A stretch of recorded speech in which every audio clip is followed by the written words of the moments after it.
Good morning, everyone. I welcome you all in today's class, and it is the economics class. And till now, we are in chapter number 1, the story of village Palampur, and we are now in the recapitulation stage. That means revision and also to clear the doubt again. That type of classes now we are attending. So that means in the last class, in the last economics class, in the recapitulation, we discussed about some important topics. Like I told that there is no such existence of real existence of village Palampur. It is one imaginary village, and there is a study, that type of study carried out by Gilbert Etine of a village in Bulandshahr district of western Uttar Pradesh. Next we discussed what type of transport facilities in village Palampur. Mainly roads are there, roadway present, and next that is electricity, and that is electricity facility is quite good, that we discussed, and what type of benefit we are getting of that type of good facility of electricity. Next we discuss that is what type of education facility it is not quite good, it is not good for higher education, that we discussed. Next we discussed about that is health facility. There are also some shortcomings present, maybe some primary health center and private dispensary present, but I think that these are not enough for different type of critical diseases and emergency situations. Next, that is what is the main economic activity of village Palampur, that also discussed, that is farming. And the next that is farming and non-farming activities. Farming means related to the crop cultivation, rearing of animals. Non-farming means here that is industry, transport, shopkeeping or business, computer centers, etc. Next, that is the states of India who at first adopted the modern farming method. That means indirectly it is the question that is where at first green revolution was started. 3 states are there: Punjab, Haryana and western Uttar Pradesh. Next, that is name the factors of production, because this chapter is mainly given in your book to give you the concept about the factors of production, what is production, and there are 4 factors present. Land is first, and the important thing, without land you cannot do any productional activity. Then labor, skilled, unskilled, 2 types of labor we need. And then capital, fixed capital, physical capital, and also human capital. It may be in the last point, but it is not the least, it is the one of the most important thing. Without human skill, without human knowledge, we cannot do the production. Next, that is what do you know about the agricultural crop year. I told that at the time of discussion there is a normal year present which starts from the month of January, ends in the month of December. This is the normal year. And next, that is the one more year present, financial year. Financial year means it starts from the month of April, 1st April, and it ends in the month of 31st March, that is 31st. And another year here that is related to crop cultivation, and this year starts from the that is from India July to June.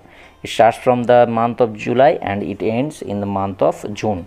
And according to this thing, in this agricultural year, in this crop year, there is 3 seasons present: Kharif season, Rabi season and Zaid season. And also we discussed that from which month to which month Kharif season, from which month to which month Rabi season, from which month to which month Zaid season, which crops are cultivated. This thing we have discussed.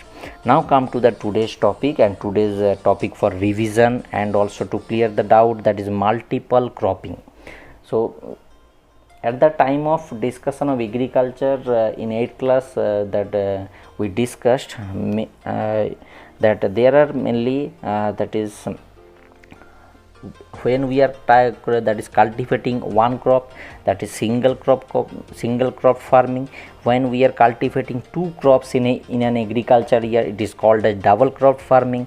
When the crops are cultivated more than 2 in an agricultural year, that means minimum 3 times, then it is called as what? Multiple cropping. So here it is written, when more than 2 crops are cultivated on the same piece of land, more than 2 crops are cultivated and in an agricultural year, that means from July to June. 3 seasons already we have seen: Kharif season, Rabi season, Zaid season. So Kharif season, Kharif crops; Rabi season, Rabi crops; and Zaid season, Zaid crops. So when we are cultivating 3 crops in an agricultural year, that means what? It is called as multiple cropping, more than 2.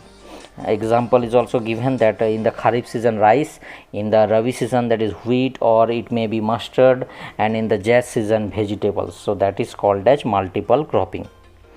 Next, that is advantages of multiple cropping. So first of all, that when we are cultivating 3 crops, you can understand easily that is we can grow more than 2 crops in an agricultural year, and also we can increase the production, we can fulfill the demand for varieties of crops, because we need different types of food, we need different types of varieties when we are sitting for lunch, dinner, breakfast. That's why it is also good. We can improve the soil fertility. How? Because you have heard about the name leguminous crop, like different type of pulses.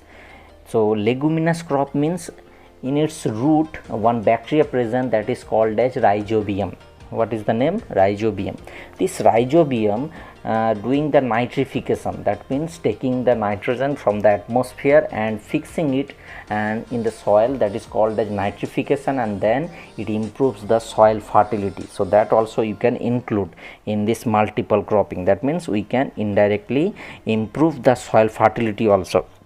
We can eradicate the seasonal unemployment, because in India that is, it is our tradition that we are mainly dependent on rainfall for crop cultivation. So according to this thing, we can do the crop cultivation for 3 or 4 months. That means from June to, or from July to October maximum. This is the chance of crop cultivation. But in the other months, the farmers remain, that is what, unemployed. So that means what, it is called as seasonal unemployment. In a particular season you are doing job, you are earning money, you are doing some work, you are employed, but in other times, in other months, in other seasons, you are not getting job, you are not employed, you cannot earn money. That is called as seasonal unemployment. Later this topic will be discussed in the next chapter in detail. And we can reduce the possibility of loss. That possibility of loss means what thing? Here you are cultivating 3 crops. So at the time of Kharif season, due to the heavy downpour, heavy rainfall and flood occurs, and that time crops are affected, badly affected. At that time you are in loss. But in Rabi season your cultivation is very good and production is very good, and you have got enough value in the market after selling. That means what, you can make up this loss. That is also the possibility of multiple cropping. Next, that is what is the importance of farming, that means crop cultivation, etc. So farming provides us food. That is the basic thing that we know, that whenever we are thinking about basic needs, food, shelter, clothes, so one basic need we can fulfill with the help of farming. And also farming can provide us employment. You can earn money, you can hire the laborers. That means you are giving employment to the others also. And in India 60% people are dependent on that is crop cultivation, directly or indirectly. It helps in the economic development. That means when we are doing crop cultivation, we are getting food, we can sell the crop in the that is domestic market, maybe in the other country. That means we can earn money. That means economic development. It provides raw materials. That means when we are cultivating jute, that means this jute is going to the jute industry, and that means what, this jute is agro based raw material. It is going to the agro based industry. Agro based means the industry which is using the agricultural products as raw material. So this type of thing also we can do with the help of farming. You are growing cotton, this cotton is going to the agro based industry. It is called as cotton textile industry, and this cotton is used as raw material to produce the cotton goods. Sugarcane is used as that is raw material in sugar mills. Sugarcane is coming from farming. Next, difference between traditional farming and modern farming. Traditional farming means that is followed from the ancient time, and modern farming means just recently from 1950s 1960s we have started to follow. So what are the differences? First of all, what type of labor? In traditional farming you are doing the farming and also your family members, but you are not hiring labor from the outside. And modern farming, hired labor. you are just that is do the supervision, you are just watching that each and everything is going fine or not. You are giving the responsibility to the labor coming from outside, not from your family. Seeds, what type of seeds? In traditional farming, traditional seeds, no change in the genetic form, no genetic engineering, there is no change. But in modern farming, HYV seeds, high yield variety seeds, yield means production. Here we are changing the genetics by genetical engineering. Next, that is subject matter, that is fertilizer. In traditional farming, we are not using chemical fertilizer, we are not using pesticides, we are dependent on cow dung and other natural manures. But in modern farming, we are dependent, we are using that is chemical fertilizers and pesticides. Next, that is plowing and harvesting. For plowing and harvesting, traditional farming depends on which thing, animals and bullocks. But in modern farming, tractors are used for plowing, threshers and harvesters are used for harvesting. Source of irrigation, traditional farming, wells, canals, rainfall.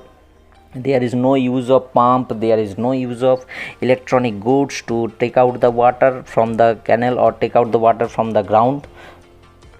Modern farming, deep tube wells, pumps are used, canals, dams, tanks, some changes, that is in source of irrigation also. In traditional farming, mainly we are dependent on rainfall, but in modern farming, rainfall plus the irrigation facility.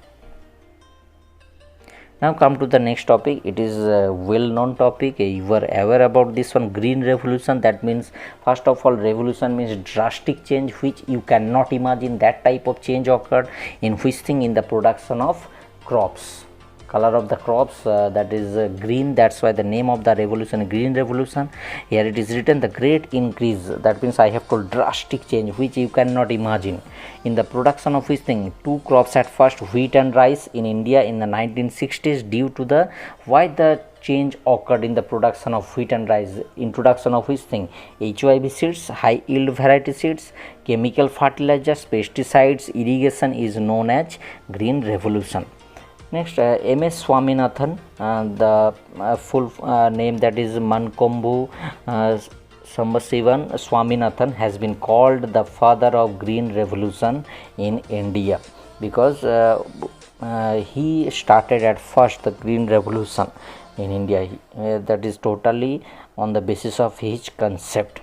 So MS Swaminathan has been called the father of green revolution in India. Next, that is advantages of green revolution. That means what type of positive things we are getting. First of all, that is production increase in wheat and rice. If production increase, that means income is also increasing, and also it can fulfill huge demand of Indian people, because we are living in the we are living in that type of country which is second largest according to the population. It also helps to do the crop cultivation in other seasons, because irrigation facilities there, HYV seeds are there, chemical fertilizers are there. So that's why we have started to do, that is double crop farming, we have started to do the multiple cropping. That is also the advantage. Next, that is disadvantages. That is in long term, so many disadvantages, because we are using chemicals, we are using different type of pesticides, insecticides, which can harm the, that is soil fertility, and also that is water table, because we are in, that is collecting the groundwater by pump, and we are in, that is misusing the water. That's why water table is going down, and also soil and water pollution due to the use of chemical fertilizers and pesticides. And next, that is why are you reading this chapter, that is chapter number 1, the story of village Palampur. What is the main thing that we are getting from this story?